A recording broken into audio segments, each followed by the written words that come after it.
Hello everyone, welcome to another video on Vento Novo's Black Swan. This video covers seaborne operations, and for the sake of this example I will show you the options the Italians have to conduct one in this particular instance.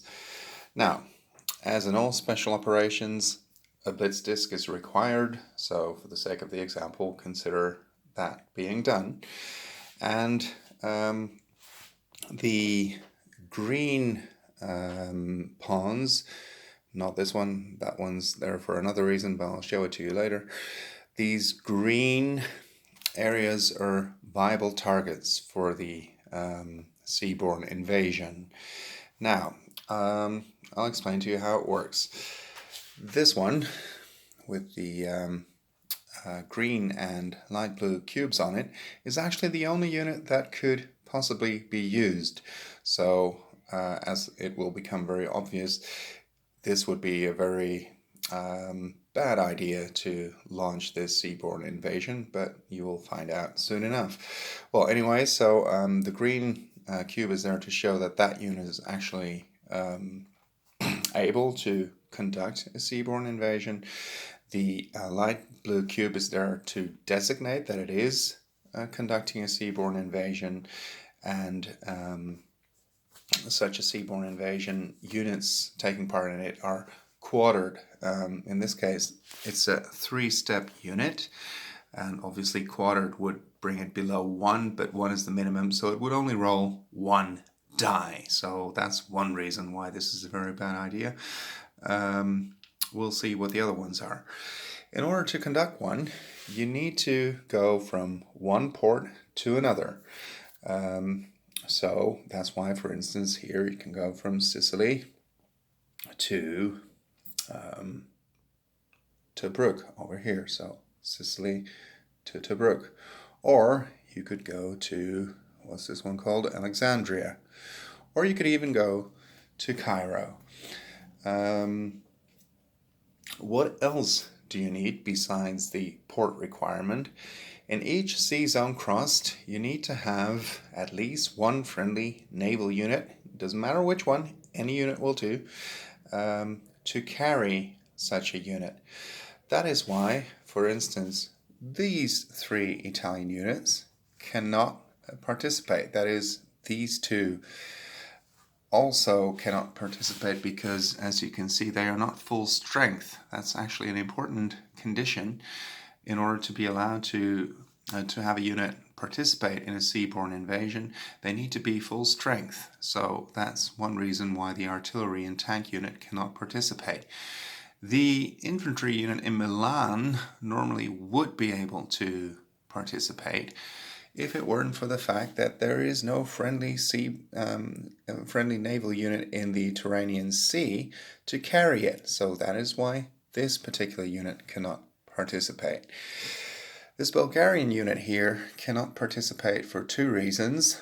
First of all, because there is no naval unit in the Adriatic to carry it, and secondly, because there is a condition in the rules saying that Bulgarian units, aside from Bulgaria, can enter Yugoslavia and they can enter Greece, which is why, for instance, this Bulgarian unit is located on Crete, but neither one of those 2 units can actually make it across to North Africa because the rules don't allow them to be there. So this unit in Sicily also has the problem that it is not full strength, which is why it cannot participate. The German artillery unit in Athens is in the exact same condition. It is not full strength, so it cannot participate. So actually the lone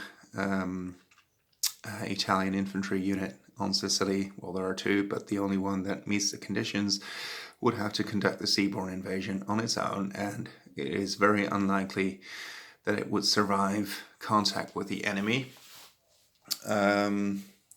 Even more so, and that's what these blue dice indicate. any unit moving through a contested sea zone, or even a friendly one, but it is friendly to the Italians. But there are a British naval unit and a British opposition disc there, and they would hit on a 6. So it is even very likely that the Italian unit would still be reduced further before even reaching its destination. If it were going to Tobruk, it wouldn't actually need to go any further, but still, if it wanted to attack Alexandria or Cairo, it would still have to survive 4 more dice rolls, and in this case they would hit on 5+, so on a 5 and a 6, because this sea zone is contested. It is not actually Italian controlled, because the Italians do not outnumber the British by double the number of units. In fact, the British even have more units here. They have 2 opposition discs and 2 naval units. So that is why they would even be more likely to suffer hits before reaching their destination there. This Italian unit cannot participate in the invasion because it's not full strength. Same goes for the air unit. It is not full strength. Otherwise, it would be able to reach, for instance, Tobruk 1, 2, but it is not full strength, so it cannot participate. Same problem here. Neither one of these units is full strength. I'm actually not 100% sure whether the air units also need to be full strength. Let me look that up shortly.